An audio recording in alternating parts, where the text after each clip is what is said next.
Everyone, how are you? तो एक latest update আছে अबाउट নোবেল প্রাইজ 2025 লিটারেচার। তো সাহিত্যে এবারে নোবেল প্রাইজ কে পেলেন?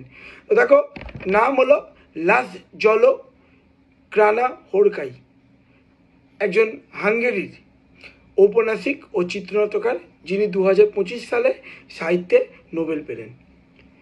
তিনি এই পুরস্কার পেয়েছেন কি কি বিষয়ের উপরে? সাহিত্যে, যেটা মহাবিশ্বের আতঙ্কের মাঝে শিল্পের শক্তিকে পুনরায় স্থাপন করার জন্য।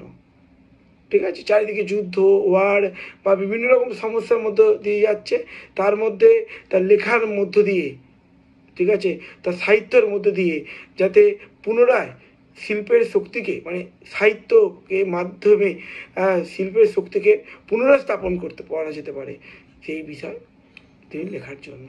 ঠিক আছে, এছাড়া 2015 সালে তিনি ম্যান বুকারও পেয়েছিলেন। Thank you.